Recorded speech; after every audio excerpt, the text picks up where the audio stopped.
શિષ્યના જીવનની અંદર કોઈ વખત ગુરુની કૃપા ઉતરે છે ત્યારે અમુક દ્રષ્ટિ ખુલી જાય છે અને જીવનના જે ગહેરા નિયમો છે એ આંખની સામે એ કઈ રીતે ચાલે છે, આ જીવન પાછળ એક એક વસ્તુ કઈ રીતે બને છે એના કારણો દેખાય છે.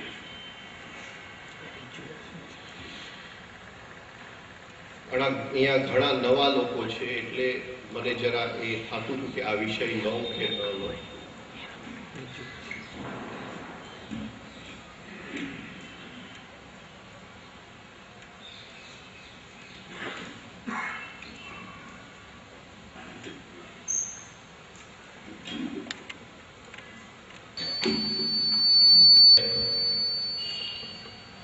તો આજથી જીવનની અંદર બહુ મોટી ક્રાંતિ આવી શકે એમ છે.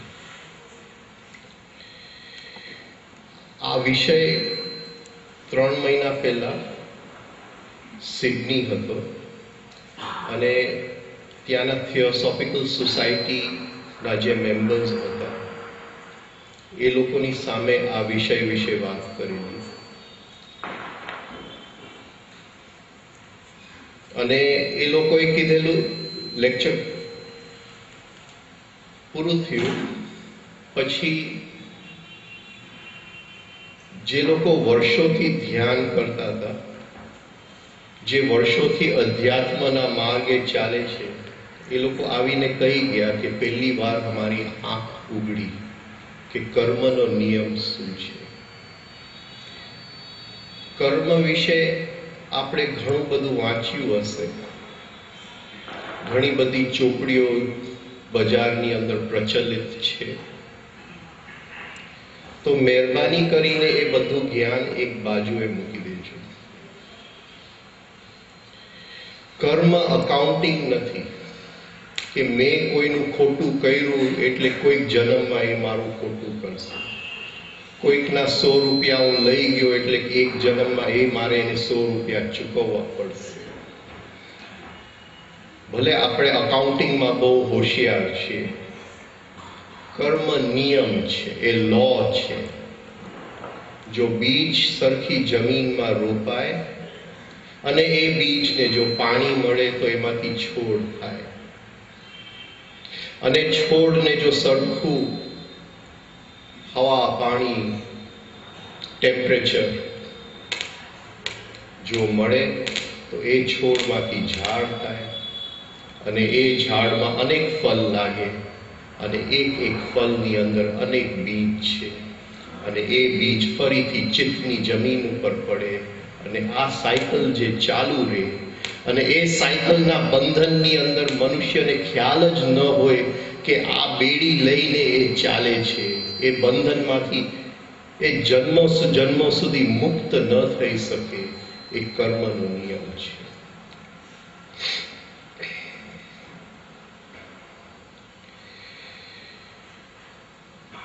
આપણું જીવન જે છે એ ઘટનાઓનું ક્રમ છે. એક પછી એક ઘટના ચાલ્યા કરે છે. અત્યારે તમે સાંભળી રહ્યા છો, જો સાંભળતા હો તો મને ખબર નથી, તમારા મનની અંદર હું ઝાંકીને જોઈ નથી શકતો કે કોઈ સાંભળે છે કે નથી સાંભળતું. સાંભળવું એ બહુ મોટી કલા છે અને એ છોકરાઓ સાથે ચાલુ થાય છે. આપણા છોકરાઓ જન્મ લે છે, આપણે જો એને સાંભળીએ, એ કંઈક કહેવા આવે છે પણ આપણે ટીવીના સિરિયલમાં મશગુલ છે, હમણાં નહીં બોલતો, આપણે સાંભળવા તૈયાર નથી. અને એ જે એનો ઉભરો છે એ 1 મિનિટ જો સરખી રીતે સાંભળ્યું એ છોકરાને તો 1 મિનિટમાં એનો ઉભરો પૂરો થઈ જાય છે. તો સાંભળવાની જે કલા છે એ આપણે માં બનીએ છીએ, બાપ બનીએ છીએ, એની સાથે એ કલા ચાલુ થઈ જાય છે. કેટલા લોકો જીવે છે મને ખબર નથી. કેમ સાંભળવું? છોકરાઓ સાથે કંઈક નોવલ વાંચતો હોઉં, કંઈક ઓફિસના કામમાં મશગુલ હોઉં. હમણાં નહીં, પૂરી થઈ ગઈ વાત. એટલે આપણને સાંભળતા નથી આવડતું. અને હરેક સ્કૂલે પહેલી વસ્તુ જે છોકરાઓને શીખડાવી જોઈએ, કેમ સાંભળવું. તો અત્યારે આપણા જીવનની અંદર આ ઘટના ચાલી રહી છે. જરા દૂર રાખો કે આપણે સાથે અહીંયા બેઠા છે, આ પૂરું થશે અને 1 સેકન્ડનો ગેપ આપ્યા વગર બીજી જે ઘટના જીવનમાં આવવાની છે, નાસ્તો કરવાનો છે, ચા પીવાનો છે, અહીંથી નીકળીને તરત એનું હિપ્નોસિસ ચાલુ થઈ જશે. એ ઘટના સાથે આપણે હિપ્નોટાઇઝ થઈ જશું. સવારે ઉઠીને નાયા એટલે તરત જ ભાઈ મંદિરમાં પૂજા કરવાની છે, એ ઘટના સાથે આપણે હિપ્નોટાઇઝ થઈ જશું. જે જીવનની હિપ્નોસિસ તોડવા માટે, જીવનનો સંમોહન તોડવા માટે જેને ભગવાન માન્યા હતા, એ જ આપણો સંમોહનનું કારણ બની જાય, હિપ્નોસિસનું કારણ બની. કોઈ હું તમારા ભગવાનને 2 ગાળ આપી દઉં, તમારી અંદર અત્યારે જ રિએક્શન આવી જાય, સંમોહન થઈ ગયું. એ સંમોહન તોડવા માટે તો ભગવાન કહ્યું.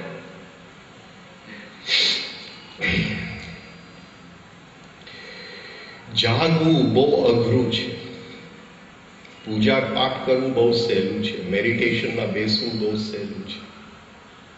તો જીવનની એક ઘટનાઓ આવતી જાય છે, એની સાથે આપણે હિપ્નોટાઇઝ હોઈએ છીએ. જીવન આપણે જીવીએ છીએ, એક પલ જાગતા નથી, આખું જીવન આપણું સંમોહનમાં નીકળી જાય છે. હિપ્નોસિસ, એક પછી એક, the events of life. We are hypnotised by the events of life.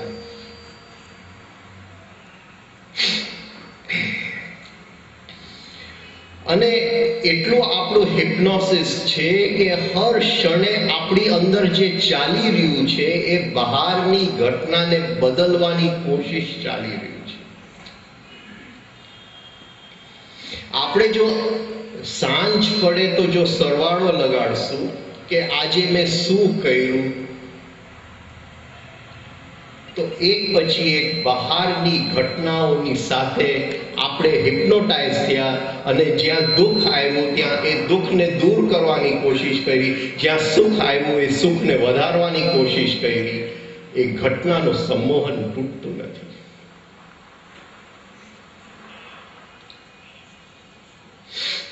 હવે જ્યારે આપણે અધ્યાત્મમાં જાય છે, પહેલો નિયમ ઈ છે કે બહારની ઘટના આપણે બદલાવી શકીએ એમ નથી. માણસને એમ લાગે છે કે ઘટના એ પોતાના હાથમાં છે. કોઈક માણસને લાગે છે કે શેર બજાર જરા ઊંચું જાય તો હું દુનિયાનો સૌથી મોટો ધનવાન બની જાઉં. એને એમ લાગે છે કે મેં આ કર્યું છે. પણ એને એ ખ્યાલ જ નથી કે એ શું કરી રહ્યો છે, કઈ સંમોહનમાં જીવી રહ્યો છે. અને અત્યારે આપણી અંદર કયા કયા સંમોહન ચાલી રહ્યા છે. થોડાક આજે પૈસા કમાવા છે તો સંમોહનમાં છું,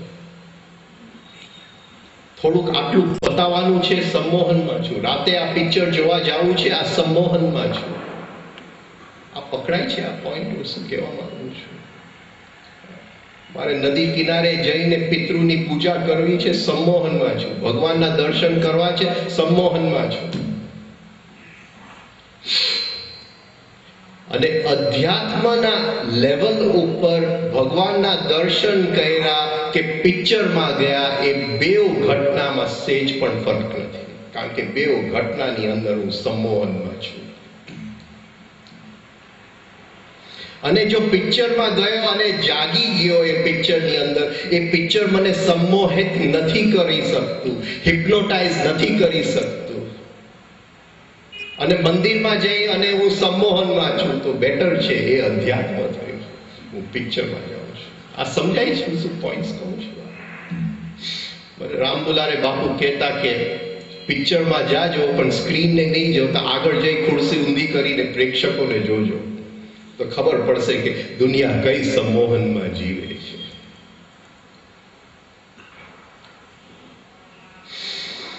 બીજું, આખી જિંદગી આપણી ઘટનાઓને બદલવામાં જાય છે. એક વહુને એમ લાગે છે કે સાસુ મને હેરાન કરે છે, આ સાસુ જો જલ્દી ઉપડી તો એમાંથી હું મુક્ત થઈ જાઉં. મારો પતિ જો જરા મને બીજું ઘર વસાવી લે, ક્યાંક બીજું જગ્યા વસાવી લે, બીજું એક ખોલી લઈ લે, ક્યાંક અપાર્ટમેન્ટ લઈ લે, તો આ સાસુમાંથી હું મુક્ત થઈ જાઉં. એને એ ખ્યાલ જ નથી કે ઘટના બદલવાથી મુક્તિ નથી આવતી. ઘટના બદલવાથી તે થોડા વખત માટે શાંતિ આવે છે. શાંતિ અને મુક્તિમાં ફરક છે. આજે જે આપણે વાત કરવાની છે, શાંતિની વાત નથી કરવાની, મુક્તિની વાત કરવાની છે. એટલે હું કહું છું કે આ બધાનું આ ખાવાનું નથી. જેને રસ છે આ વસ્તુ સાંભળે.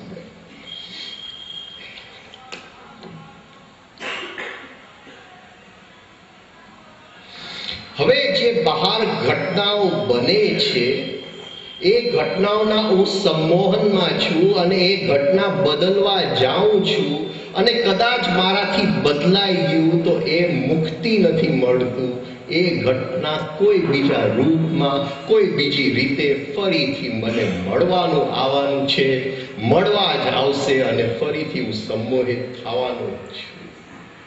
પણ એ ઘટનામાંથી હું ઉપર ઉઠી ગયો, મુક્ત થઈ ગયો, તો એ ઘટના ફરીથી જીવનમાં આવી નથી શકતું. કારણ કે અંદરનું જે આમંત્રણ પત્ર હતું એ ઘટનાને બોલાવવા માટે એ આમંત્રણ પત્ર જ ન રહ્યું.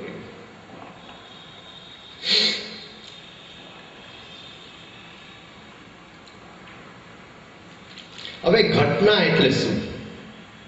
ઘટના એટલે શું? એક માણસ, બે માણસ ચાલ્યા જાય છે રસ્તા ઉપર, ઓળખતા નથી એકબીજાને, ને આમ એકબીજાની સાથે નીકળી જાય છે, તો ઘટના બની? કોઈ ઘટના ન બની. પણ એક માણસની કોણી કોઈકને લાગી જાય છે અને એને ઇરિટેશન આવી જાય છે, તો ઘટના બની ગઈ. આ ટેબલ છે, બેઠો છું અહીંયા, તો એ એની જગ્યાએ છે, હું મારી જગ્યાએ છું, તો કોઈ ઘટના બની? કોઈ ઘટના નથી. પણ અહીંથી હું ચાલતો જાઉં ને મારો પગ જો ટેબલ સાથે ભટકાય તો ઘટના બની ગઈ. તો એ ઘટના વસ્તુ શું છે? ઘટના વસ્તુ શું છે? ઘટના એ વસ્તુ છે જે બે વ્યક્તિ કે વ્યક્તિ અને વસ્તુને સંબંધમાં લે આવે. હા, બે વ્યક્તિ કે વ્યક્તિ અને વસ્તુને સંબંધમાં લે આવે. હવે આ જરા સૂક્ષ્મ વાત પણ થઈ ગઈ. હું ચાલી જાઉં છું, એક વ્યક્તિ આમ આવે છે, હું એને ઓળખતો નથી, એ મને નથી ઓળખતો, છતાંય એનું પુલોવર જોઈને, એનો સ્વેટર જોઈને હું જસ્ટ અંદર એક વિચાર આવે છે, હા, એ કોણી નથી મારતો એટલે ઇરિટેશન કે ગુસ્સો આવવાનો સવાલ નથી, પણ મને અંદર એક વિચાર આવે છે કે આ લાલ સ્વેટર એને કેમ પહેર્યું? લાલ ન પહેરાય. શનિવાર તો લાલ વસ્તુ ન પહેરાય. મંગલ ને શનિ ને જરા કદાચ મને કંઈ જ્ઞાન હશે. હા, તો ઘટના બની?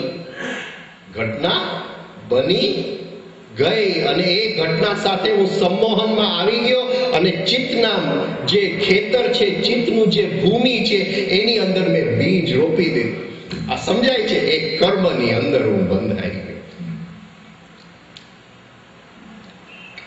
ભલે એની સાથે કંઈ પણ વ્યવહાર નથી કર્યો, દેખીતું વ્યવહાર.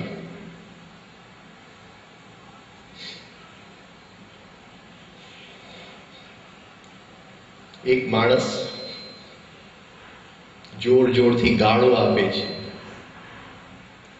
બધાને હેરાન કરે છે, અને એની બાજુમાંથી હું નીકળી જાઉં છું. એમને નીકળી ગયો તો કોઈ ઘટના બની નહીં, પણ એમ થાવ અંદર મને થાય કે thank God I am not like him. હા, અંદર મને થાય ઓ ભગવાન તારી શુક્રિયા કે હું એના જેવો નથી, કે એના જેવું કોણ થાય. તો ઘટના બની ગઈ કે ન બની ગઈ? કઈ ઘટના બની? હું મારી જાતને માનું છું કે હું કંઈક છું. અહમ ભાવનું બીજ રોપાઈ ગયું ચિત્તની ભૂમિની અંદર. એ અહમ ભાવના કર્મમાં હું બંધાઈ ગયો. આ મારી વાત જો સમજાતી હોય, ખૂબ ગહેરી વાત છે, ખૂબ ગહેરી વાત છે. તમને આ ક્યાંય બીજે સાંભળવા નહીં મળે આ વાત. કારણ કે જે બોલું છું એ મારા 20, 25, 30 વર્ષની સાધનાના નિચોડમાંથી બોલું છું. કંઈક ગુરુની કૃપા વર્ષી ગઈ તો આ દેખાઈ ગયું કે આ રીતે આ જીવન છે. એક માણસ બીમાર છે, ચિકનગુનિયા થઈ ગયું છે. આપણે એને મળવા જાય છે તો પહેલો ભાવ આપણને શું આવે છે? પહેલો વિચાર શું આવે છે? શું આવે છે પહેલો વિચાર? કે એને થયું, જે થયું એ થયું, મને ન થવું જોઈએ. પહેલો વિચાર. ભલે તમે વિચાર અહીંયા આવતું નથી પણ અંદર તો એ પડેલું છે જ. એટલે ઘટના બની ગઈ કે ન બની ગઈ? એટલે હું શું કહું છું ભગવાનને? કારણ કે આપણે ગઈકાલે દ્વૈતના નિયમની વાત કરી લીધી. હું ભગવાનને શું કહું છું? કે આમંત્રણ લખું છું ભગવાનને કે મને પણ ચિકનગુનિયા આ જે સમજાય છે, રોપાઈ ગઈ, બીજ રોપાઈ ગઈ. હવે ક્યારે ઝાડ થાય ખબર નથી. એ પાણી ક્યારે એ બીજને મળશે. હું કોઈને કહું છું કે હું તારા જેવું કોણ થાય, એટલે હું શું કહેવા માંગુ છું? કે હું તારા જેવો જ છું. આ બધી ઘટનાઓ કઈ રીતે સ્થૂળ લેવલે ઘટના બને છે, સૂક્ષ્મ લેવલે ઘટના બને છે. અને હર ક્ષણે કોઈક ને કોઈક ઘટનાની અંદર હું સંમોહિત છું અને નવા કર્મના બીજ હું વાવતો જ જાઉં છું. અને પછી રડ્યા કરું કે ભગવાન મને મુક્ત કરો. કોઈ ભગવાન આવવાનું નથી મુક્ત કરવા માટે. આખી જિંદગી મંદિરમાં બેસીને રડો, કંઈ નથી થવાનું. જ્યાં સુધી આ નિયમ સમજાતું નથી અને જ્યાં સુધી આ નિયમમાંથી હું જાગતો નથી ત્યાં સુધી કોઈ મદદ કરવા આવતું નથી. અને જો જાગવાની અંદર અભિપ્સા, જાગવાની ઈચ્છા જો રિયલ હશે તો 100 ભગવાન મદદ કરવા આવી જશે.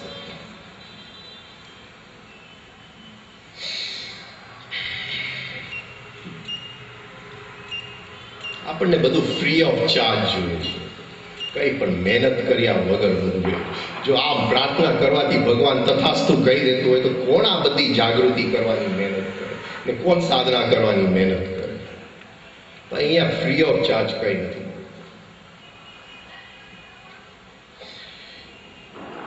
હવે એક રૂમમાં હું જાઉં છું. એ રૂમમાં ઘણો બધો સામાન પડેલો હોય છે, બક્સાઓ પડેલા હોય છે અને અસ્ત વ્યસ્ત પડેલા હોય છે, જેમ તેમ પડેલું હોય છે. શું થાય છે અંદર? શું થાય છે અંદર? એવો એક ભાવ થાય છે કે હું બધું સરખું ગોઠવી દઉં, કે બધું સરખું ગોઠવી દઉં. એટલે હું બેસીને બધું સરખું ગોઠવી લઉં છું બધું. એટલે એ જે બહારની ઘટના બની, જેની અંદર બધું સરખું ગોઠવાઈ ગયું, એ કયા કારણસર બન્યું? એ કયા કારણસર બન્યું? અંદર મને ભાવ થયો એટલે એ ગોઠવાઈ ગયું. આ પોઈન્ટ સમજાય છે બધાને?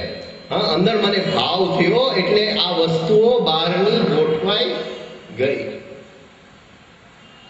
એટલે બહાર ઘટનાઓ જે બને છે જીવનની અંદર, એ કેવી રીતે બને છે? અંદર કંઈક ભાવ થાય છે, અંદર કંઈક ભાવ થાય છે અને બહારની ઘટનાને એ ભાવ આમંત્રણ આપે છે.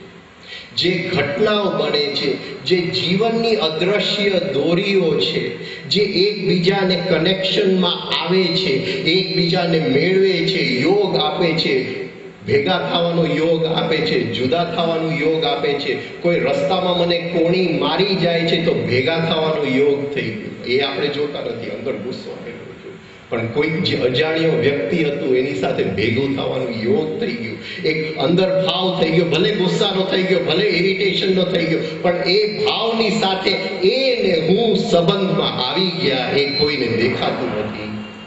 તો જે બહારની એક એક ઘટનાઓ બનતી જાય છે એના જે અદ્રશ્ય તાણાવાણા છે, અંદરના ભાવ છે, એ જો વસ્તુ પકડાઈ જાય તો જીવન પાછળનું કારણ આપણને પકડાય છે.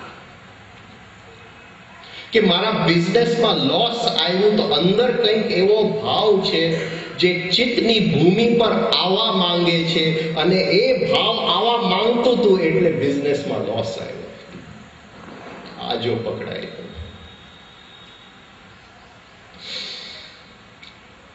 આજની જે સાયકો એનાલિટિકલ સાયન્સ જે છે એ કહે છે કે મનુષ્યની અંદર 3 મન છે: ચેતન મન, અર્ધચેતન મન, અચેતન મન. Conscious mind, subconscious mind, unconscious mind.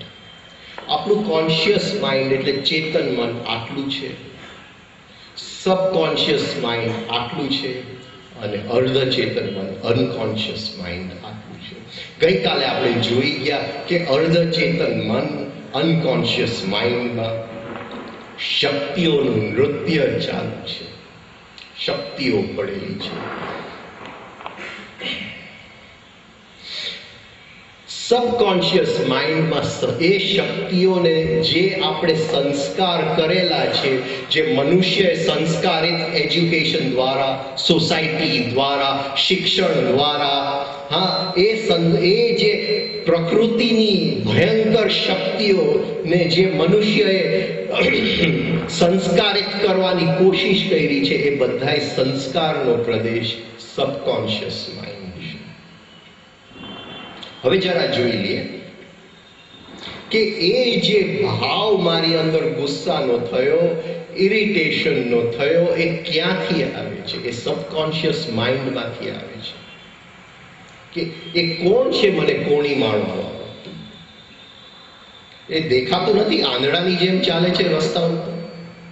એ કોણ છે કોણી મારવાનો? એ સમજતો નથી કે હું કોણ છું. હું હમણાં કહું તો એને હું પકડીને જેલમાં પુરાવી શકું. આ બધું ક્યાંથી આવે છે? તો એ ગુસ્સાનું એક સંસ્કાર પડેલું છે, એક પોલિટિકલ પાર્ટી છે, એ અર્ધચેતન મનમાં પડેલું છે.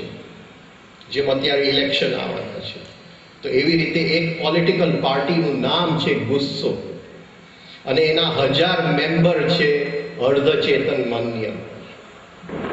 જ્યારે એ ભાઈ કોણી લાગે છે, એ ભાઈ જે કોણી લાગ્યું અને અંદરનો ગુસ્સો, બેવ એકબીજાને કંઈક રીતે ઓળખે છે. એની ગહેરાઈમાં હું આજે જઈ શકું એમ નથી, બહુ ઊંડું સાયન્સ છે,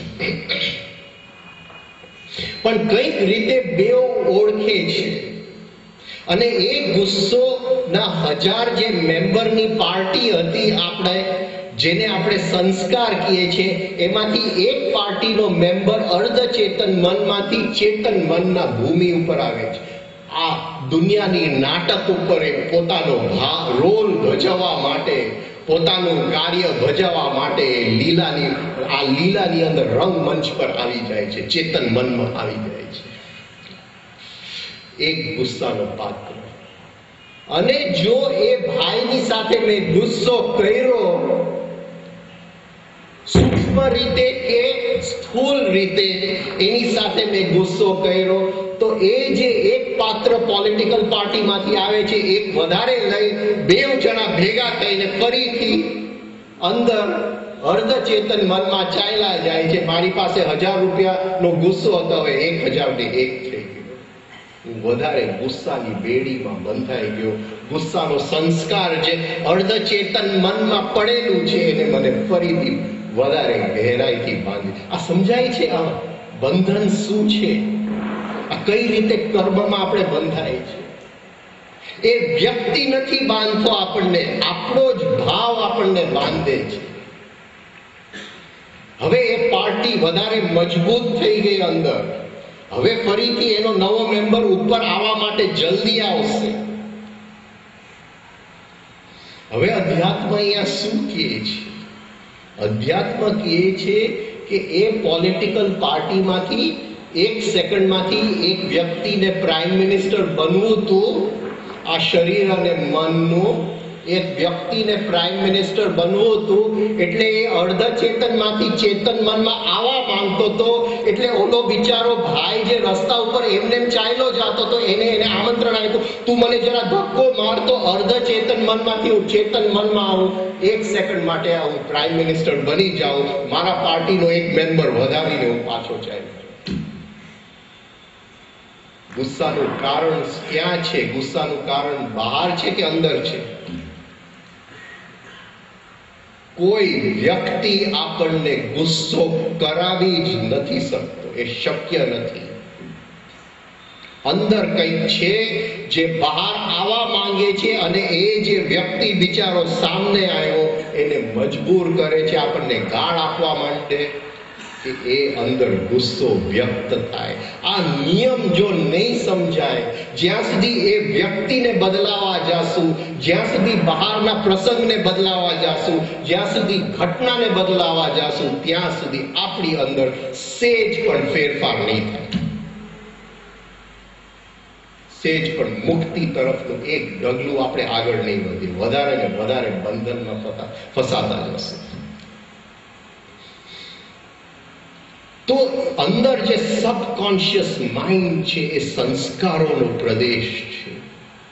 અને સંસ્કારો એટલે પોલિટિકલ પાર્ટીઓ, ઈર્ષાની પોલિટિકલ પાર્ટી, ગુસ્સાની પોલિટિકલ પાર્ટી, ફરિયાદની પોલિટિકલ પાર્ટી. અહીં સુધી તમે આવી ગયા, અત્યારે 8 વાગી ગયા. વિચાર કરો, આજથી અત્યાર સુધી કેટલી વાર ફરિયાદ કરી. આજે ચા ઠંડી હતી કે ગરમ હતી? આજે ઉઠા ભેગું ગરમી હતી કે ઠંડી હતી? રાતે પંખો હેરાન કરતો તો કે નતો હેરાન કરતો? બારી ખુલ્લી રહી ગઈ હતી કે બંધ કરી લીધેલી હતી? કપડા પત્નીએ ઠેકાણે મૂકેલા હતા કે રૂમાલ નતો મળતો? તમે જસ્ટ વિચાર કરો કે એક ફરિયાદની પોલિટિકલ પાર્ટી છે, તમે કેટલા મેમ્બર વધાર્યા છે? અરે પછી રડો છો કે મને ભગવાન મુક્તિ આપો. ભગવાન ક્યાંથી આમાં મુક્તિ આપે? બંધનમાં ફસાતા જ જાય છે માણસ, બંધનમાં ફસાતો જાય છે.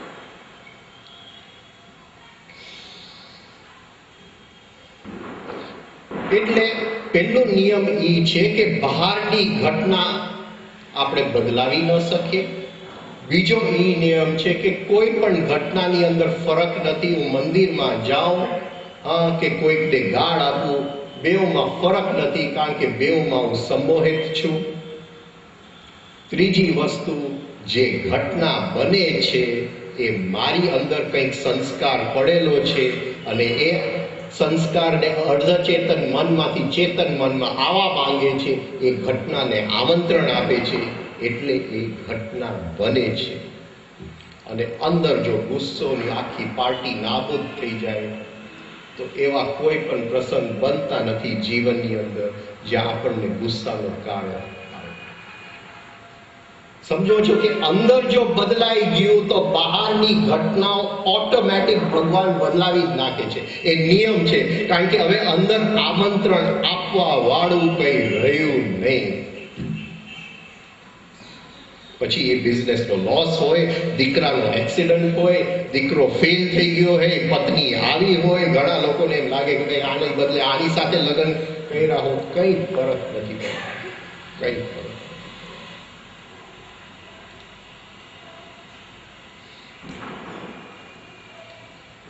એક અદ્ભુત દર્શન છે મહાભારત,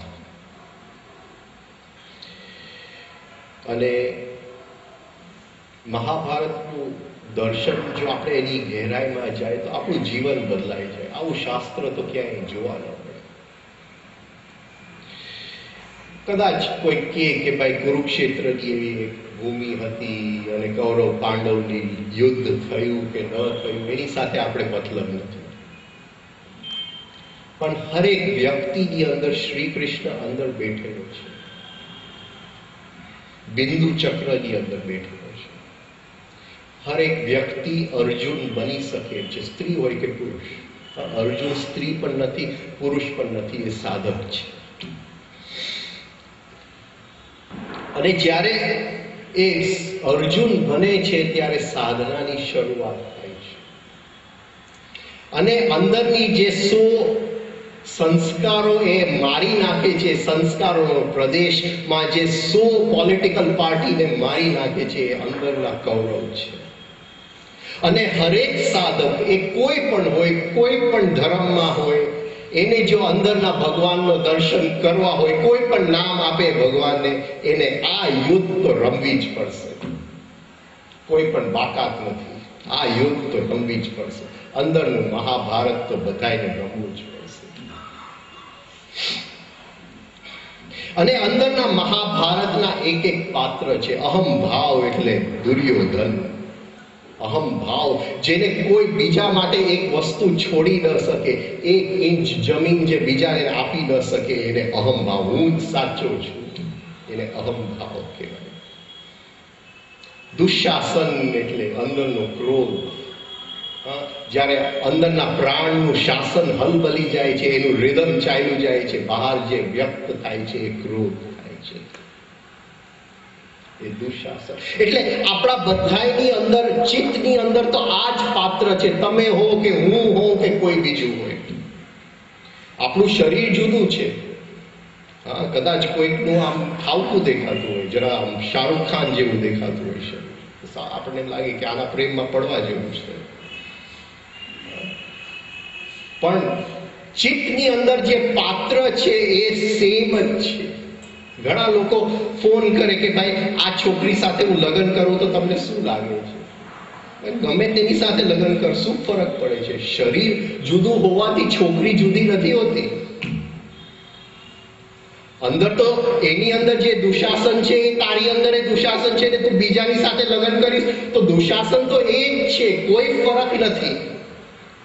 આની સાથે લગ્ન કર્યા કે આની શું ફરક પડે છે? બહારની ઘટના બદલવાથી કંઈ ફરક નથી પડતું. પણ એ જ્યોતિષ જોશે ને આ જોશે ને તે જોશે કે જરાક જોઈ દેવું કે ભાઈ મંગલ છે. મંગલ એટલે દુર્યોધન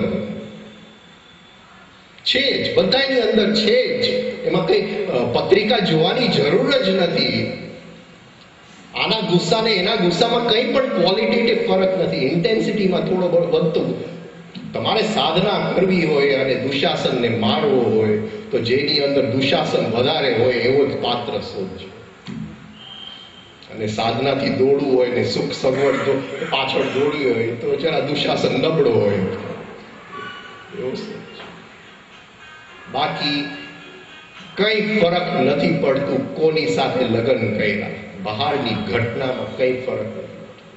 અંદરના જે આ જીવનની લીલા ઉપર જે 100 કૌરવ છે, 5 પાંડવ છે, શ્રી કૃષ્ણ છે, એ જે જીવનની લીલા, એનું રંગમંચ ઉપર જે ચિત્તના પાત્ર છે એ ક્યાંય બદલાતા નથી. હિન્દુ હોય કે મુસ્લિમ હોય કે ક્રિશ્ચન હોય, પાત્ર તો એ ને એ જ છે. જાતમાં કરાય ને એ જાતમાં ન કરાય, શું ફરક પડે? કોઈ પાત્ર ફરક નથી પડતો, એ જ પાત્ર છે. તો બહારની ઘટના બદલવાથી આપણે નથી બદલાતા, એ અંદર ખ્યાલ આવી જવું જોઈએ. અને બહારની ઘટના નથી, ઘટના અંદર છે, કારણ અંદર છે, એટલે બહારની ઘટના બને છે. અચ્છા, હવે આપણે જોયું કે આ બહારની જે ઘટના બને છે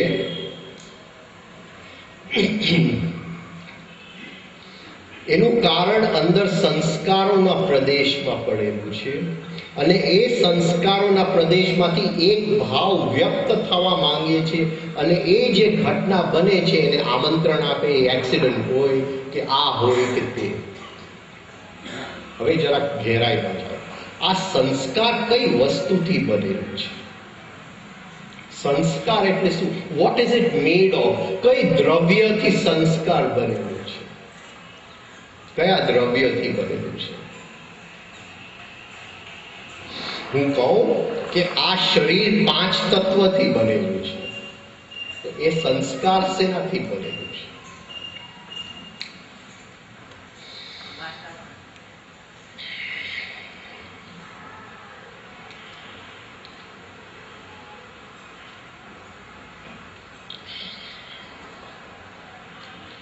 સૂર્ય છે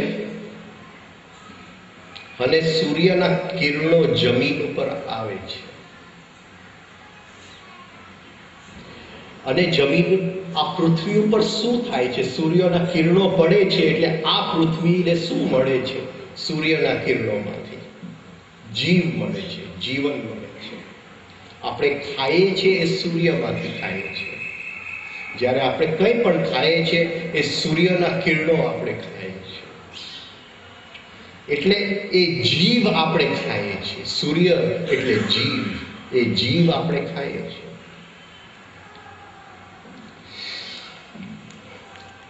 એવી રીતે અંદર પણ એક સૂર્ય છે, જે આ બહારના સૂર્યની સામે તો 1000 ગણું કદાચ પ્રકાશિત હશે. અને એ સૂર્યને આપણે નામ આપીએ આત્મા.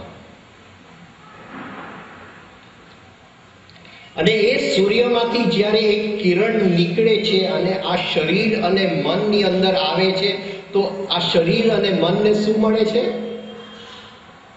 જીવન. હા, એટલે એ કિરણને આપણે શું કહીએ છીએ? જીવ. કિરણને શું કહીએ છીએ? જીવ. કારણ કે એ જીવન આપે છે. એ સૂર્યમાં ફરીથી એ કિરણ સમાઈ જાય છે. હા, આપણે કહીએ છીએ કે આ શરીરમાંથી જીવ નીકળી ગયો. આ બધું સમજાય છે બધાને કે બોર થાવ છો? હા, કંટાળી ગયા?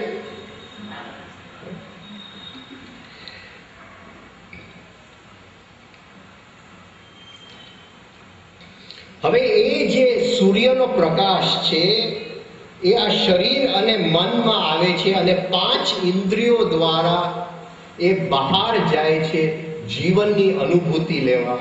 આ આત્મા શું કામ આવ્યો છે આ સૃષ્ટિની અંદર? જીવનની અનુભૂતિ લેવા આવ્યો છે. અને જીવનની અનુભૂતિ કઈ રીતે લે છે? પોતાનો પ્રકાશ આ શરીર અને મનને આપે છે જીવ તરીકે, અને એ જીવ 5 ઇન્દ્રિય દ્વારા બહાર જાય છે. જ્યારે ઇન્દ્રિય દ્વારા બહાર જાય છે ત્યારે આપણે એને નામ આપીએ છીએ અટેન્શન, ધ્યાન. આ સમજાય છે? આની ઉપર હું ધ્યાન આપું છું, અટેન્શન આપું છું, ધ્યાન આપું છું. એનો મતલબ શું? અંદરના આત્મામાંથી કિરણ નીકળ્યું, એ કિરણ શરીર મનને સજીવન કર્યું, અને આંખ દ્વારા એ કિરણ જ્યાં આની ઉપર પડે છે, મને ખ્યાલ આવે છે કે આ વસ્તુ છે, એની ઉપર ધ્યાન આપ્યું, પ્રકાશનું કિરણ, એને અટેન્શન કહીએ છીએ, ધ્યાન કહીએ છીએ. આપણા જીવનની અંદર કિંમતીમાં કિંમતી વસ્તુ શું છે? ધ્યાન, અટેન્શન. શું કામ કિંમતી છે? શું કામ? આ સમજાય છે બધાને? ધ્યાન એટલે શું? હું આનો સ્પર્શ લઉં છું, મને આની સંવેદના મળે છે, તો અંદરથી એ આત્માનું કિરણ જાય છે અને આ ઇન્દ્રિયો દ્વારા બહાર આવે છે, આની મને સંવેદના મળે છે, અહીંયા ધ્યાન જાય છે. એટલે કારણ કે જીવ છે. એટલે એ અંદરના આત્માને જો મારે ઓળખવું હોય, એના સુધી પહોંચવું હોય, તો મારી પાસે એક જ દોરી છે કે આ ધ્યાન બહાર જે આવે છે એને જો હું અંદર જ્યાંથી આવ્યું એને મોકલી શકું, એ ધ્યાનને જો હું વાળી શકું જ્યાં એ અંદરથી આવ્યું, તો એ ધ્યાનનો સ્ત્રોત આત્મા છે. તો એ અંદર જાતા જાતા એક દિવસ અંદરના આત્માનું દર્શન થશે. આ એક જ રસ્તો છે. પછી એ ભક્તિ દ્વારા કરું, જ્ઞાન દ્વારા કરું, કર્મ દ્વારા કરું, ગમે તે દ્વારા કરું, અને આ યુગમાં બધું ખીચડી પાકીને કરું, કારણ કે આ યુગ તો ખીચડીનો યુગ છે. અને સરસ ખીચડી આપણે પાકી શકીએ. વ્યવહારમાં આપણે ભક્તિ કરીએ, આપણા પ્રોફેશનની અંદર ભક્તિ કર્મ જીવીએ, વ્યવહારમાં કર્મ જીવીએ, અંદરના ભાવમાં ભક્તિ હોય અને ચિત્ત ધ્યાનમાં હોય, બધું એક સાથે આપણે કરી શકીએ. અત્યારનો મનુષ્ય બદલાઈ ગયો. હા, ખાલી ભક્તિ કે ખાલી જ્ઞાન એ કોઈ જુદા માર્ગ ન રહે. હવે બધા માર્ગનો સમન્વય થઈ ગયો, એક સાથે જીવી શકે. આ સમજાયું? ધ્યાન એટલે શું? હવે આપણે સમજીએ કે આ સૂર્ય છે, એમાંથી એક કિરણ, આટલું પ્રકાશ બહાર નીકળ્યું, એ સૂર્યમાંથી જેને આપણે જીવ કહીએ છીએ, અને એ જીવનો પ્રકાશ બહાર ગયો, આની ઉપર ગયો, અને એ પ્રકાશ કહે છે કે આ વસ્તુ મારી છે. એનો મતલબ શું? આ મારું છે એનો મતલબ શું? તમે જો આ લઈ જશો તો મને શું થશે? મારો જીવ બળશે. તમે જે વસ્તુને મારું કહો છો, તમે કહો છો કે આ ગાડી મેં નવી લીધી. હવે એક છોકરો રસ્તા ઉપર ચાલ્યો જાય છે અને એક પથ્થર લઈને ગાડી ઉપર લીસોટો કરે છે, તો એ ગાડી ઉપર પડે છે કે આપણા જીવ ઉપર પડે છે? ક્યાં પડે છે? આપણા જીવ ઉપર. રાઈટ? એક ઘર મેં લીધું, કોઈક આવીને કે ત્યાં નવું ઘર બાંધ્યું, એ તો સાવ બેકાર છે, તો એનો જીવ બળે છે કે ઘરનો જીવ બળે છે કે મારો જીવ બળે છે? કોનો જીવ બળે છે? હા, કોઈક મને બનાવીને 100 રૂપિયા લઈ જાય છે, કોનો જીવ બળે છે? શું કામ જીવ બળે છે? કારણ કે આ ધ્યાન જે છે, જીવનો પ્રકાશ બહાર ગયો, એ કહે છે કે આ મારું છે, એ પાછું અંદર જાતું નથી, આની અંદર ચીપકી જાય છે, ઘરની અંદર ચીપકી જાય છે. એટલે જીવ મારો ક્યાં છે? આની અંદર નથી. ક્યાં છે? ઘરની અંદર છે. એટલે ઘરને કંઈ થાય તો જીવ બળે. આ સમજાય છે હું શું કહેવા માંગુ છું?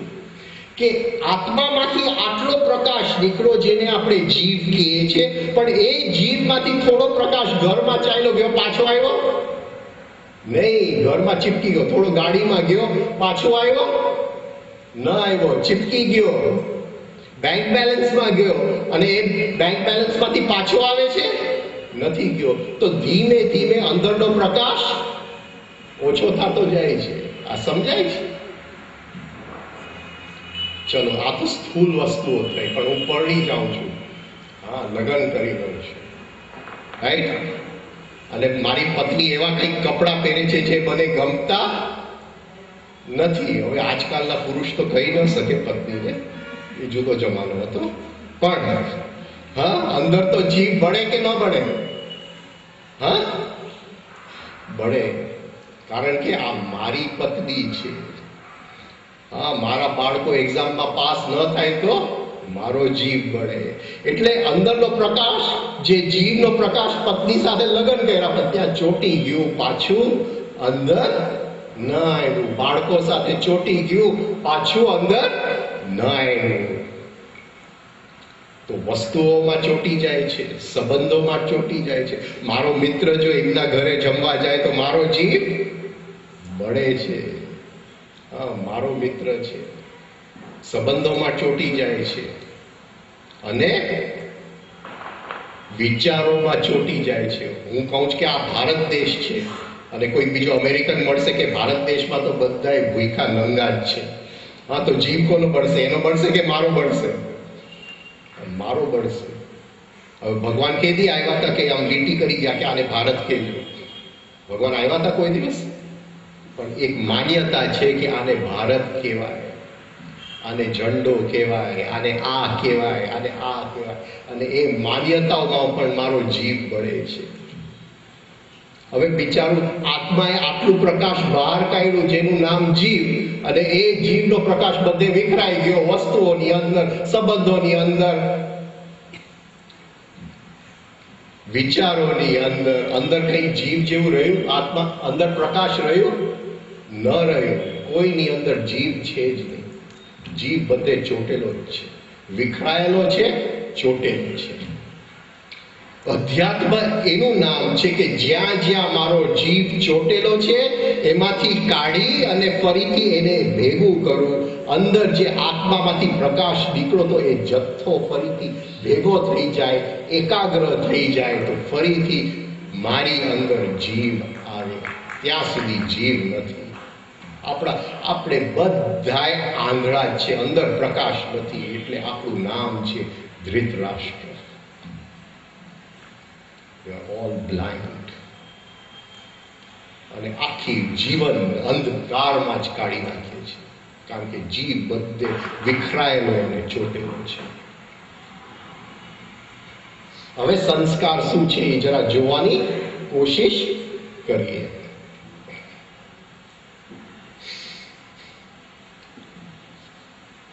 હવે આ શરીર જે બને છે એ 3 વસ્તુથી બને છે. એક પૃથ્વી તત્વ, જે 5 તત્વ પૃથ્વીમાં પડેલા છે. એક આ ગ્રહોનું બંધારણ, હવે આ જરા સમજવું મુશ્કેલ છે. મેગ્નેટિઝમ એટલે લોચુંબીય શક્તિ. મેગ્નેટિઝમ આની અંદર 5 તત્વ છે, પણ એ 5 તત્વને આ આકાર આપવા વાળું જે તત્વ, જે વસ્તુ છે એને મેગ્નેટિઝમ કહેવામાં આવે છે. એ ગ્રહોમાંથી આવે છે. એટલે પૃથ્વીનું માટી છે, પણ એ માટીને આ શરીરનું રૂપ આપવા વાળું જે તત્વ છે એ ગ્રહોમાંથી આવે છે. એને આકાર આપે છે, એને એક નિયમ પ્રમાણે આકાર આપે છે. પગ અહીંયા હોવા જોઈએ, પગ ઉપર ન હોવા જોઈએ, માથું ઉપર હોવું જોઈએ. એ રીતે જે આકાર આપે છે એ ગ્રહોના સબસ્ટન્સ, ગ્રહોનું દ્રવ્ય, આ અદ્રશ્ય દ્રવ્ય છે જેને મેગ્નેટિઝમ કહે છે. તો આ પૃથ્વીનું માટી લઈ એક પૂતળું બનાવી નાખ્યું. એક પૂતળુંનું જે ઘડતર કર્યું એ ગ્રહોએ કર્યું, અને એની અંદર જે જીવન લઈ આવવા વાળું તત્વ છે એ સૂર્ય છે. એ સૂર્ય ઉપર આપણે નભે છે. એની ઉપર આ અંદરનું જે પ્રકાશ છે, જે જીવ છે, એ સૂર્ય ઉપર સવાર કરી અને જ્યારે બાળક રડે છે શરીરની અંદર એન્ટર થઈ જાય છે, અને આ શરીર જીવતું જાગતું બની જાય. 3 વસ્તુ ભેગી છે: સૂર્ય, ગ્રહો, પૃથ્વી. આ સમજાય? આઈ ડોન્ટ નો આ બધું કેમ કેવું બધાય.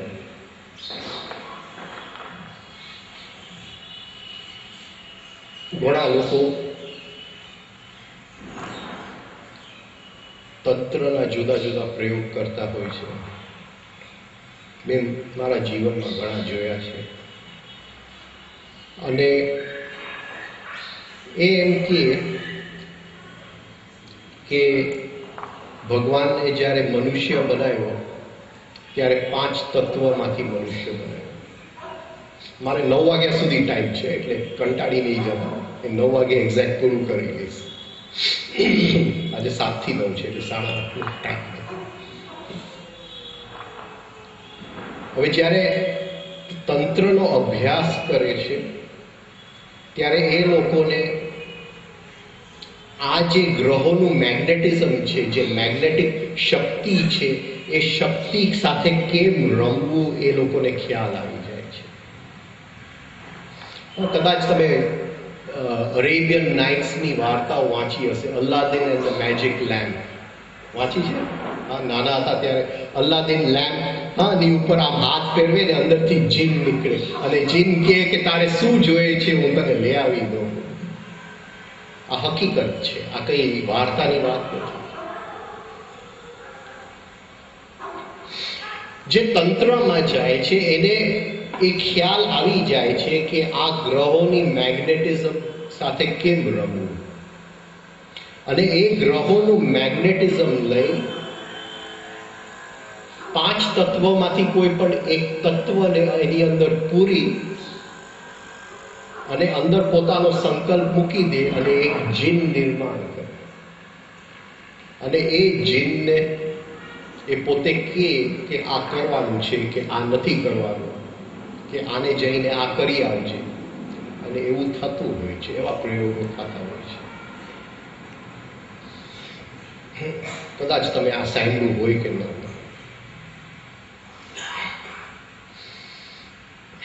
એટલે હું લોકોને કહું કે જે તે સાધુને મળવા ન જાય, કારણ કે એને આવા પ્રયોગો કર્યા હોય એ આપણને ખબર નથી, અને આપણી શક્તિનો દુરુપયોગ કરે.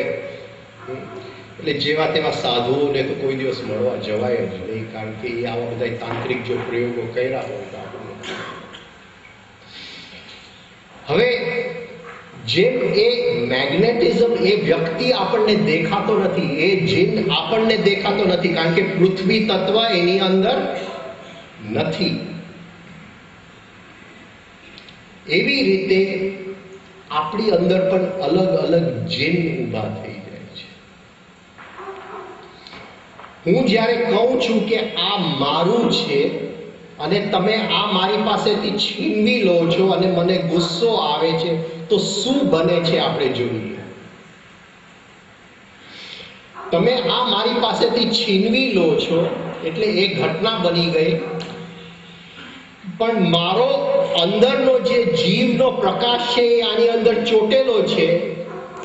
એ જીવનો પ્રકાશ ગુસ્સાનો મેગ્નેટિક ફિલ્ડ એટલે ગુસ્સાની આકળની લઈ એની અંદર જીવનો પ્રકાશ ફસાય અને સબકોન્શિયસ માઇન્ડમાં ગુસ્સાનો સંસ્કાર તરીકે ચાલ્યો જાય છે. એટલે અંદર જે પડેલું છે સબકોન્શિયસ માઇન્ડમાં, જે ગુસ્સાની પોલિટિકલ પાર્ટી છે એનો એક મેમ્બર વધી ગયો. એ મેમ્બરની અંદર બે વસ્તુ છે, જીવનો પ્રકાશ અને ગ્રહોની બાંધણી. એ ગ્રહોનું બંધારણ કેવું છે? એવું બંધારણ છે જેમાંથી ગુસ્સો ઉત્પન્ન થાય. સમજાય છે? આ પકડાય છે હું શું કહું? એટલે આપણા દેશમાં જ્યોતિષનું આટલું મહત્વ હતું, કારણ કે અંદરના સંસ્કારોને કેમ વાંચવા? તો એક એક સંસ્કાર શેનાથી બનેલું છે? જીવનો પ્રકાશ પ્લસ ગ્રહોનું બંધારણ. આ સમજાય છે? હવે અંદરથી જો એ ગુસ્સો બહાર નીકળી ગયો અને જીવનો પ્રકાશ એમાંથી ખેંચી શક્યો, તો ગ્રહોનું જે બંધારણ છે એ ફરીથી ગ્રહોમાં ચાલ્યો જાય છે અને જીવનો પ્રકાશ ફરીથી એકાગ્ર થવાની ચાલુ થાય છે. આ વ્યક્તિની અંદર ફરીથી જીવનું બંધારણ ચાલુ થઈ જાય છે. એટલે એક એક સંસ્કાર આપણે ક્યાંથી ચાલ્યું કહ્યું કે સંસ્કાર કયા દ્રવ્યથી બનેલા છે? ગ્રહોનું મટીરિયલ અને જીવની પ્રકાશ, જીવનો પ્રકાશ, એ બે વસ્તુથી સંસ્કાર બને છે. અને જીવનો પ્રકાશ અંદરના સંસ્કારના પ્રદેશની અંદર આખો વિખરાયેલો પડેલો છે. આપણી અંદર જીવ નથી, સંસ્કારનો જથ્થો છે. જ્યારે આપણે મરીએ છીએ એ સંસ્કારનો જથ્થો, જીવ ટ્રાવેલિંગ નથી કરતું, એ સંસ્કારનો જથ્થો નવો શરીર શોધે છે, એને એ જ વસ્તુ કરે છે. કંઈ ફરક પડતું નથી. આને કર્મનું બંધારણ કહેવાય. બાળક જન્મે છે ત્યારે નાના બાળક માટે મા પણ દોડે છે, પિતા પણ દોડે છે. જરા ભૂખ લાગે એટલે બાળક માટે મા દોડી જાય, જલ્દી એને હું દૂધ આપી દઉં. જરા રડે છે બાળક એટલે મા કહે છે કે જો ભીનું કરી લીધું હશે જલ્દી એને બદલાવી લઉં. અને બાળકને બહુ મોટો ખ્યાલ નથી, એને એમ લાગે છે કે આ જ દુનિયા છે કે હું રડું એટલે મને ખાવાનું મળી જાય, હું રડું એટલે કોઈક આવીને મારું આ બદલાવી જાય. અને ધીમે ધીમે જેમ થોડો થોડો મોટો થાય છે એને ખ્યાલ આવે છે કે આ ઘરમાં તો બધાય મારી આગળ પાછળ જ દોડે છે.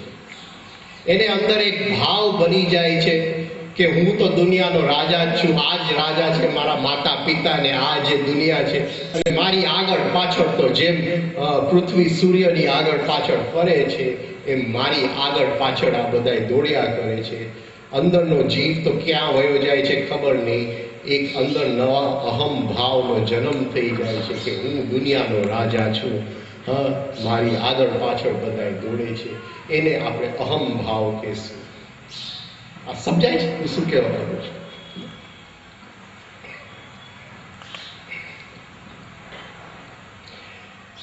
4-5 વર્ષનો થાય છે ત્યાં સુધી તો ભાઈ રાજા રાજા જ રહે છે, રાજપાટ કરે છે ઘરની અંદર. પણ પછી સ્કૂલમાં જવાનો ટાઈમ આવી ગયો અને સ્કૂલમાં બિચારો રાજા જાય છે, ત્યાં તો બીજા બધા રાજા જ છે. એટલે હવે તકલીફ ઊભી થઈ ગઈ. હવે કોણ કોની પાછળ દોડે? એટલે હવે અહમનો ટકરામણ ચાલુ થઈ જાય છે. અને એને ખ્યાલ આવે છે કે કોઈક મારી સાથે ટકરાય છે, મને દુઃખ થાય છે, પણ જો હું દુઃખ બતાવું એને તો હું નબળો માણસ ગણાઈશ, એટલે એ દુઃખને દબાવવાની ચાલુ કરી દે છે. આવી રીતે અંદરના જે સંસ્કાર એ લઈને આવેલો હતો, એના બ્લુપ્રિન્ટ લઈને આવેલો હતો, એ સંસ્કાર ફરીથી તાજા થતા જાય છે.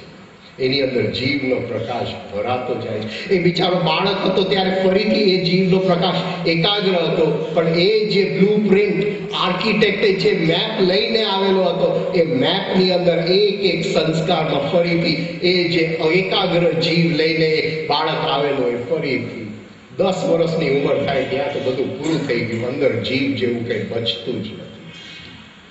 બાળક ફરીથી સોસાયટીનો મશીન થઈ ગયો, સંસ્કારનો મશીન થઈ ગયો. હવે એ જે અહમ ભાવ જાગ્યો, એ આખી જિંદગી સુખ સગવડ શોધે છે. અંદરનો જીવ જન્મ લેતા પહેલા મુક્તિનો સંકલ્પ કરે છે, અંદરનો અહંકાર સુખ સગવડનો સંકલ્પ કરે છે, ઈચ્છા કરે છે, સંગ તો કરી નથી. સમજાય? અને બેવના રસ્તા અલગ છે. બેવના રસ્તા અલગ છે.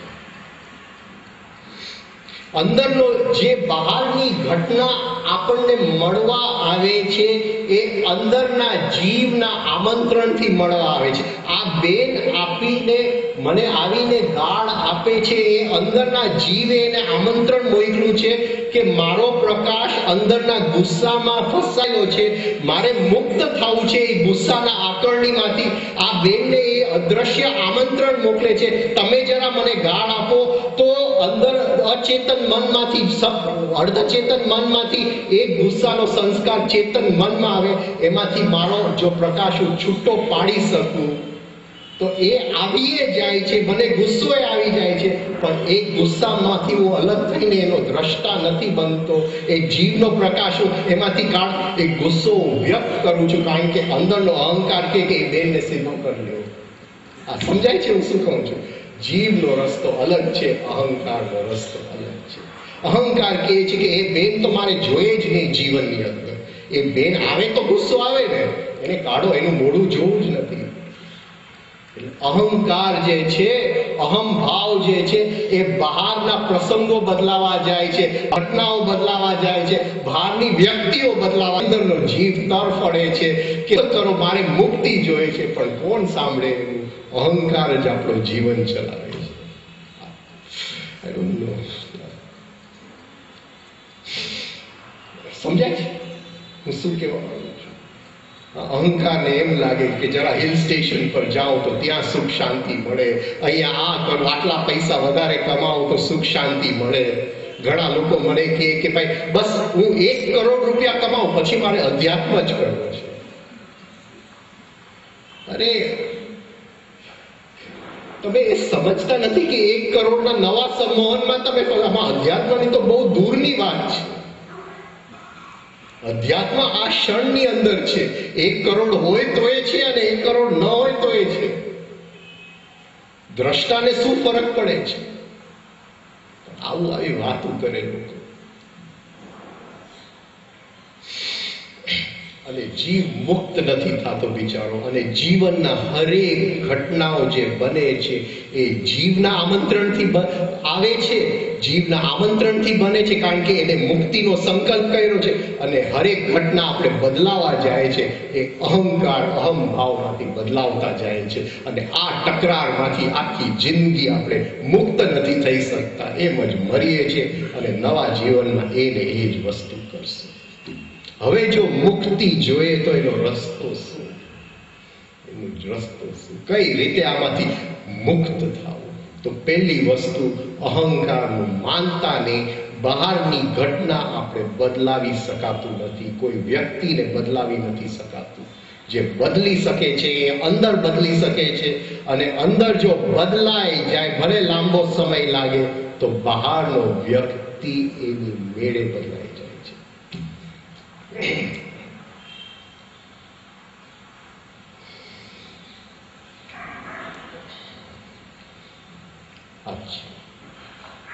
હવે આપણને અહંકારની અનુભૂતિ ક્યારે થાય છે અને જીવની અનુભૂતિ ક્યારે થાય છે? બોલો. અહંકારની અનુભૂતિ, કોઈ મારા વખાણ કરે તો શેની અનુભૂતિ થાય છે? અહમભાવની અનુભૂતિ થાય છે. હા, ફૂલે છે કોણ? હા, અહમભાવની ફૂલે છે. પણ તમે મારી ગાડી લઈ ગયા તો શું બળે છે? જીવ બળે છે. તો જીવની અનુભૂતિ થાય છે. તો સુખમાં કોની અનુભૂતિ થાય છે? અહમની અનુભૂતિ થાય છે. અને દુઃખમાં કોની અનુભૂતિ થાય છે? જીવની અનુભૂતિ થાય છે.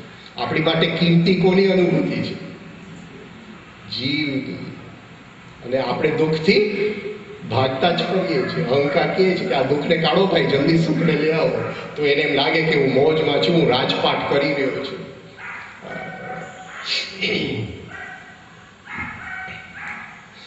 જ્યારે પણ આપણે દુઃખી હોય છે, અંદર જે તરફડે છે એ જીવ તરફડે છે.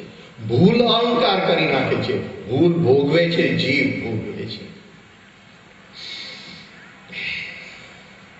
આ કિંમતી છે, બહુ કિંમતી છે. જ્યારે જીવ બળે છે ત્યારે પહેલી વાર અંદરના જીવની અનુભૂતિ થાય છે, સંવેદના થાય છે. આ વાત પકડાય છે હું શું કહેવા માંગુ છું? એટલે દુઃખથી ભાગતા નહીં, દુઃખને ધારણ કરજો. એમ નથી કહેતો કે દુઃખ શોધવા જાજો, બાકી બીજું ગાણ પણ કરશે, બીજું સંમોહન કરશે. આપણા જીવનમાં અનેક પ્રસંગો છે જ્યાં જીવ બળે જ છે. ઘણા પ્રસંગો છે જ્યાં જીવ બળે જ છે. પણ એ પ્રસંગોને ધારણ કરજો જ્યાં જીવ બળે છે. એને પકડી રાખજો, એનાથી ભાગતા નહીં. કારણ કે એની અંદર જે સંવેદના આવે છે એ જીવની સંવેદના આવે છે. અને જેટલી વાર એ સંવેદના રહેશે એટલી શક્યતા છે કે એ સંસ્કારમાંથી જીવ મુક્ત થાય. આપણે જરા વાત કરીએ. જો અહીં સુધી મારી સાથે ચાલ્યા તો 15-20 મિનિટ હવે જરા ધ્યાન આપીને સાથે ચાલજો. પણ કોઈક મને આવીને કહેશે કે મારા હાથમાં રહેતું નથી. જ્યારે ગુસ્સો આવે છે, જીવ તો બળે છે, પણ ત્યારે તો હું શું થઈ જાય છે, એટલું બધું સંમોહન થઈ જાય છે કે ધડાધડ બધું, ટેબલ તોડી નાખ્યું, ખુરશી તોડી નાખી.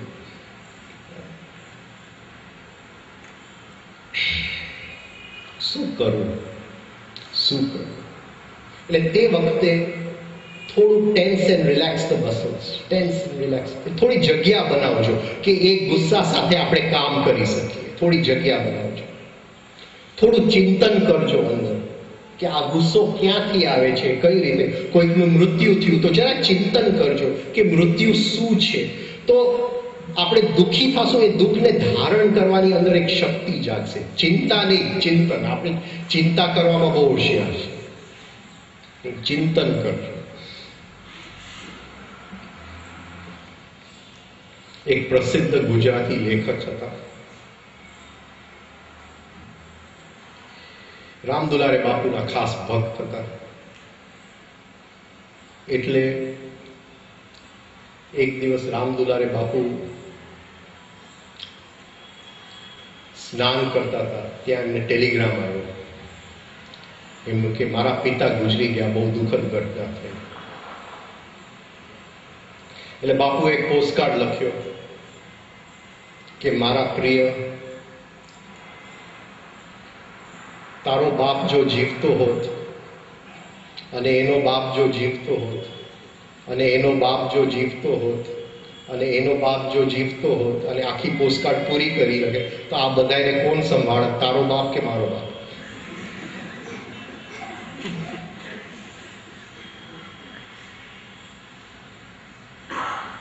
તમે વિચાર તો કરો. આટલી ગાડીઓ છે તો ટ્રાફિક જેમ થાય છે, એ બધાય જો ન મર્યા હોત તો શું થાત?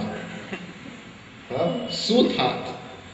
અત્યારે બેસવાની જ આપણે ઘરની બહાર હોત, આ ફૂટપાથ ઉપર સુઈ જવું પડત ક્યાંક.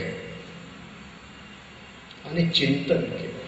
ચિંતા નહીં, ચિંતા. અરે એનો બાપા મરી ગયા, શું થશે, શું કરશે, હવે ધંધો એકલો ચલાવી શકશે કે નહીં ચલાવી શકશે, એને ચિંતા કહેવાય. પણ રામ દુલારે બાપા જાગેલી વ્યક્તિ ચિંતન કરે કે મૃત્યુ શું ફરક પડે છે. મૃત્યુ એ એક જીવનની નેસેસિટી છે. એના વગર તો આપણે જીવી શકીએ એમ જ નથી. એ જે ગયા છે એ આપણા માટે જ ગયા છે કે આપણે શાંતિથી જીવી શકીએ, અને આપણે જાશું આપણા બાળકો શાંતિથી જીવી શકે. એ નિયમ જ છે, એ સાયકલ છે જીવન. આને ચિંતન કહેવાય. આપણા દેશમાં ઋષિઓ ચિંતન કરતા, હવે લોકો ચિંતા કરે છે.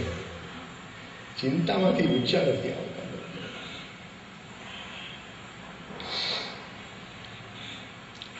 એક તાઓઇસ્ટ માસ્ટર હતા, લિનચી, અને લિનચી 90 વર્ષના થઈ ગયા. એનો એક મિત્ર હતો. મિત્રનો બિચારો 20 વર્ષનો છોકરો એક્સિડન્ટમાં મરી ગયો. અને એ મિત્ર એમાંથી નીકળે નહીં, ડિપ્રેશનમાં રહે. જે ખેતર હતું, ખેતરની એને હળ ન ચલાવ્યું, બીજ ન રોપ્યું, એટલે મોસમ પણ આખું એમને ગયું. આખો દિવસ ખેતરમાં બેસીને રડ્યા કરે. લિંચીની પત્ની ને એ મિત્રની પત્ની જરા હોશિયાર હતી. એ લિંચી પાસે ગઈ કે આવી રીતે છે. તો લિંચી કે હું આવું છું. એટલે ગયો. એ મિત્ર ખેતરમાં બેઠેલો હતો. તને યાદ છે કે આપણે નાના હતા ત્યારે ખેતરમાં કેમ રમતા હતા? કે હા, રમતા હતા.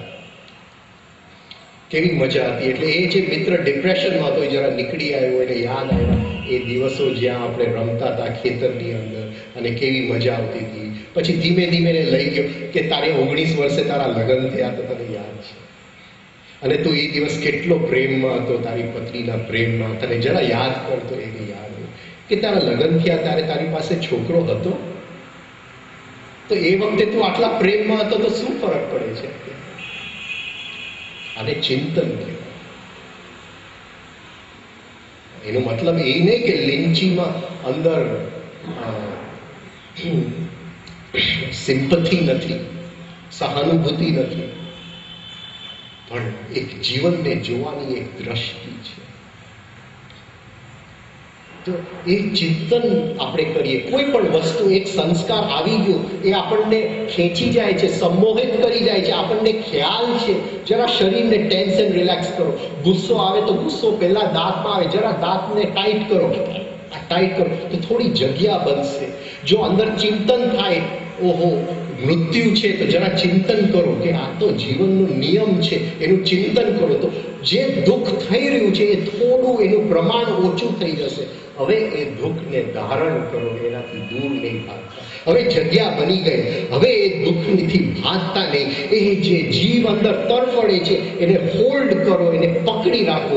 ક્યાંય પણ ભાગતા નહીં, સુખ શોધવા નહીં ભાગતા. અને પાછળ અહંકાર બેઠું છે, એ કહેશે કે આ કર તો સારું રહેશે, એક દારૂનો ગ્લાસ પી લે તો તને શાંતિ મળશે, આ કર તો શાંતિ મળશે. પણ એનું જરાય પણ સાંભળતા નહીં, એ દુઃખથી ભાગતા નહીં. એ જે અંદર તરવડ થાય છે એને બરાબર, એને જો સરખું તમે ધારણ કરી શકો, જેને પતંજલિ ધારણા કહે છે, એટલો સમય, બસ આટલા સમય સુધી જો એને પકડી શકો, તો એક પોઈન્ટ એવો આવશે કે એ સંસ્કારની અંદર જે જીવનો પ્રકાશ ફસાયેલો છે એ નીકળી જશે. અને જીવ એટલે દ્રષ્ટા. એ જે સંસ્કાર ગુસ્સો છે, એ ગુસ્સાથી આપણે સંમોહિત હતા. હવે ગુસ્સામાંથી જીવનો પ્રકાશ છૂટો થઈ ગયો છે. એ ગુસ્સાના આપણે દ્રષ્ટા બની ગયા. આ દ્રષ્ટાનું અવતરણ છે. બસ આ અધ્યાત્મ છે, જાગૃતિ છે. એક લાંબા સપનામાંથી આપણે જાગી ગયા. હજારો વર્ષના સપનામાંથી એક જાગૃતિનું પલ આવી ગયું. જાણે સપનું તૂટી ગયું, માયા તૂટી ગઈ. બસ એની માટે તો આ અધ્યાત્મના માર્ગે ચાલ્યા હતા. આ પલની માટે, આ એક પલની જાગી ગયા આપણે. એ જો જાગૃતિ આવી જાય આપણા જીવનની, એક વખત જો એનો સ્વાદ આવી જાય, મુક્તિનો સ્વાદ આવી જાય, પછી ભલે નવો સંસ્કાર લઈ આપણને સંમોહિત કરે. હવે આપણને શું કરવું છે, કયા માર્ગે જવું છે, આપણને ખ્યાલ આવી ગયો. હવે જીવનની વસ્તુઓ, કારણ કે હવે કંઈ ખેંચી નહીં શકે આપણને, કારણ કે એ મુક્તિની અનુભૂતિ થઈ. પછી હું કહીશ કે આ મારું છે, પણ મારું છે એની અંદર એટલો હવે જોર નહીં હોય. મને ખ્યાલ છે કે આ જે અંદર પ્રકાશ ફસાયેલો છે એટલે એ મારું છે, અને એ પ્રકાશને મારે છૂટો કરવો છે. આ પૈસા મારા છે, પછી અંદર કંઈક ખ્યાલ આવશે કે એ પૈસા તો કોઈક સેન્ટ્રલ બેંકમાંથી આવે છે. ભલે મને એક અંદર લાગતું હોય કે આ મારા પસીનાની કમાઈ છે, કોઈ પસીનાની કમાઈ નથી. એ તો સેન્ટ્રલ બેંકમાંથી થોડો વખત માટે તરીકે વાપરવા મળે છે. હું વાપરીને ચાલ્યો જાઉં છું. એ પૈસા એની યાત્રામાં ચાલ્યા જાય છે. પૈસાની પોતાની યાત્રા છે. એ યાત્રાની અંદર થોડો વખત મારે ને પૈસાનો સાથ થઈ ગયો, એ ખ્યાલ આવી જશે. જીવન રાતો રાત આ એક અનુભૂતિ થઈ જશે. જીવન રાતો રાત બદલાઈ જશે. જબરજસ્ત ક્રાંતિ આવી જશે. પછી એ જે સ્મૃતિ અંદર રહી ગઈ મુક્તિની, એને આપણે યાદ કરશું. ફરીથી આપણે ક્યાંય ખેંચશું પણ યાદ કરશું એ પલને, ક્યારે આપણે મુક્ત હતા, એની સંવેદના શું હતી, એની અનુભૂતિ શું હતી. અને આ કોઈ ચોરી જાય છે, મારી પાસેથી લઈ જાય છે અને અંદર જીવ બળે છે, પણ એ સ્થિતિને યાદ કરું છું. જીવ ફરી જાય છે અને બની શકે ફરીથી એમાંથી મુક્ત થાય. તો એને યાદ કરું છું, ધારણા કરું છું. અને જ્યારે મારા કોઈ વખાણ કરે છે, કોઈ કહેશે કે આ તારું લેક્ચર તો બહુ સારું હતું, કોઈ વખાણ કરે છે, તો એક ક્ષણ માટે અહંકારને એક ચોકલેટ આપી દેજો અંદર. એને સાવ પછી તમે ઉપવાસ નહીં કરાવતા, એને એક ચોકલેટ આપી દેજો. એને જરા મોજ લઈ, હા એને કીધું કે તારો લેક્ચર બહુ સારો છે, એક ક્ષણ માટે મોજ લઈ લેજો અને તરત જ એ સ્થિતિ નહીં કરી લેજો ત્યાં આપણે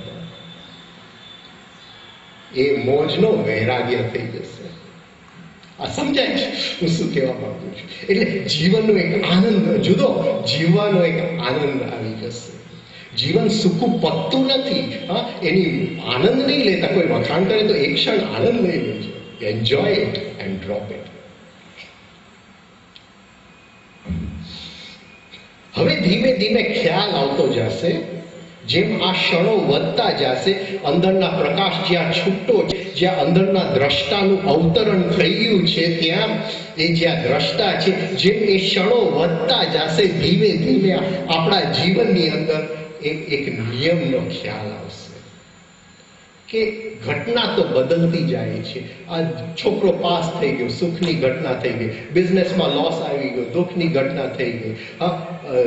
વાઈફ બીમાર પડી ગઈ, દુઃખની ઘટના થઈ ગઈ. આ થઈ ગયું, આ ઘટના થઈ ગઈ. જુદી જુદી ઘટનાઓ સુખ પણ લઈ આવે છે, દુઃખ પણ લઈ આવે છે. તો સુખ પણ અલગ છે, દુઃખ પણ અલગ છે, આ પણ અલગ છે. પણ દ્રષ્ટાની સંવેદના જે છે એ કોઈ દિવસ બદલાતી નથી. એટલે જીવન આપણે હવે બે જગ્યાએ સાથે સાથે જીવતા જશું. બહાર તો બદલાતું જશે. એક એક ઘટનાઓ એનું સુખ લઈને આવશે, કોઈ ઘટના દુઃખ લઈને આવશે. પણ અંદર જે દ્રષ્ટા, જે અંદરનો જીવનો પ્રકાશ જે ધીમે ધીમે હવે એકાગ્ર થાય છે ને અંદરનો દ્રષ્ટા જેમ વધારે ને વધારે પાવરફુલ થતો જાય છે, એ દ્રષ્ટાની સંવેદના તો સેમ જ રહેશે. એમાં વધારો થશે પણ એની ક્વોલિટીમાં ફરક નહીં.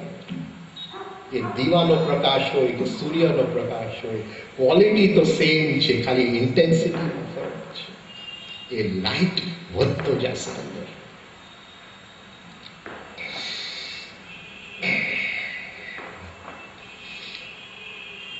તો આ પ્રેક્ટિસ કરજો. બે વસ્તુ પ્રેક્ટિસ કરવાની છે. દુઃખથી ભાગતા નહીં, દુઃખને ધારણ કરજો, જીવને બળવા દેજો. અને એક પોઈન્ટે એ જીવ જો બળશે, બરાબર બળશે, તો જીવ છૂટવું પડશે. આપણે જીવનમાં અગ્નિને વેડફી નાખીએ છીએ. જ્યારે જીવ બળે છે ત્યારે અગ્નિને વેડફી નાખીએ.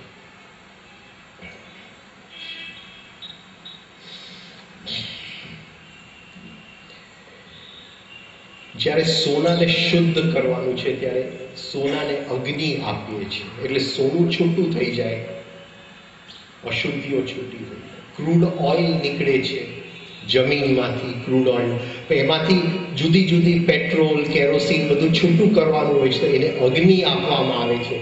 તો જે અશુદ્ધિઓ છે એ નીકળતા જાય છે અને જે અંદરની જે પ્યોર પેટ્રોલ જે તત્વ છે એ છૂટું થઈ જાય છે. એવી રીતે એ જે સંસ્કાર આવ્યો છે, સોરી, એ જે ભાવ સંસ્કારના પ્રદેશ, એક સંસ્કાર આવ્યો છે ચેતન મનની અંદર, એ બે વસ્તુથી બનેલું છે. ગ્રહોનું પ્રકાશ અને જીવનો પ્રકાશ, જીવનો પ્રકાશ અને ગ્રહોનું મેગ્નેટિઝમ, એ બે વસ્તુથી બનેલું છે. પણ જ્યારે જીવ બળે છે ત્યારે ત્રીજી વસ્તુ ત્યાં આવે છે, અગ્નિ આવે છે. અગ્નિ આવે છે. આપણે પ્રસંગને બદલાવી નાખીએ છીએ, કારણ કે એ જીવ જે બળે છે એની અગ્નિ આપણનાથી સહન નથી થતી, એટલે જલ્દી અહંકાર કહે છે કે પ્રસંગ બદલાવી નાખો. પણ એ જો સ્થિતિ આપણે પકડી રાખી તો એ ત્રણ વસ્તુ, અગ્નિ અને આ બે વસ્તુ, ગ્રહોનું બંધારણ અને જીવનો પ્રકાશ અને નીચે અગ્નિ, એ અગ્નિને જો ધારણ કર્યું, એ જે જીવ બળે છે એ સ્થિતિને ધારણ કર્યું ત્યાં, અને થોડો વખત માટે જેટલો સમય એ અગ્નિને લાગે એ બે વસ્તુને છૂટા પાડતા, તો એ ગુસ્સાના સંસ્કારમાંથી, એ દુઃખના સંસ્કારમાંથી જેવું એ અગ્નિને હોલ્ડ કરશું, જીવનો પ્રકાશ અલગ થઈ જશે અને દ્રષ્ટાનો જન્મ થઈ જશે. આ દ્રષ્ટા ભાવ છે. હું ચા પીઉં છું અને ચાનું ઉપર ધ્યાન રાખું છું, એ દ્રષ્ટા ભાવ નથી. દ્રષ્ટાનું અવતરણ થાય છે બહુ સાધના કર્યા પછી. એક વિચારને જોઈએ એ દ્રષ્ટા ભાવ નથી. જેની અંદર દ્રષ્ટા ભાવ જાગી ગયું છે એનું જીવનનું ક્વોલિટી જ બદલાઈ જાય છે.